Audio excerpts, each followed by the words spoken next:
When people ask me what's toy soldier art, what differentiates it from classical military miniature collecting, what differentiates it from toy soldier collecting, is that it is a middle ground, but the idea is art.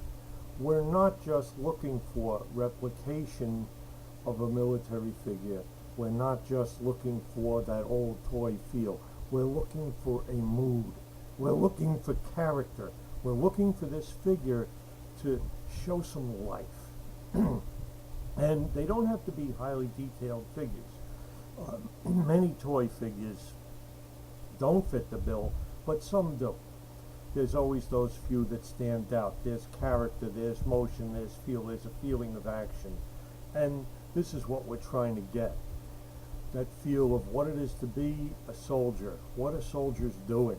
You know, as many of us, like myself, who are veterans, find this hobby really satisfying for that reason. You know, we're fascinated to look not only at our era, but at other eras as well.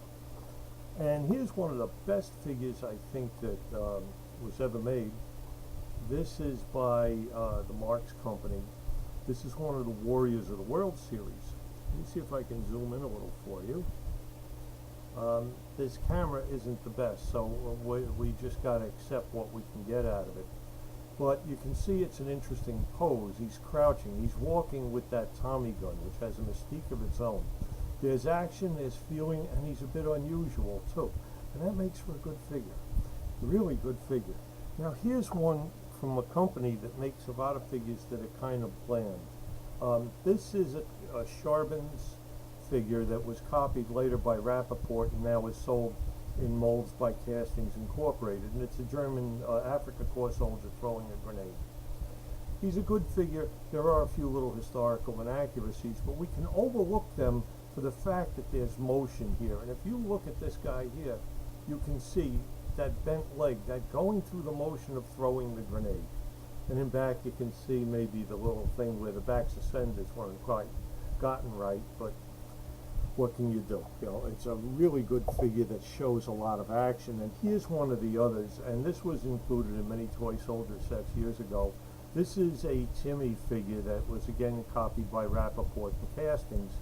The man's in a gas mask, which is kind of weird for World War II. But the pose, a man running for cover, and look at that. You know, when you look at the back of it again, lots of good little details, a little thick, but it's a feeling of life and energy, and that's really what makes toy soldier art special. The idea of capturing the character. Sometimes the sculptor does it all for you, but sometimes you really got to work at it, put in your own input, come up with a beautiful figure. Let me fix that zoom again. There we go, F troop back to normal. Actually, I wasn't cavalry. I was field artillery and mech infantry, just for notice. These are really good figures, you know, and it's really beautiful that we can have them, we can appreciate them, and they give us a great appreciation of the men who fought in those other wars. Because remember, we're not glorifying war, folks, but we are respecting the guys who went out there and did this tremendously messy task and went through all these hardships. And it gives us a connection with them, with that part of history. And a connection stronger for those of us, again, who had been military.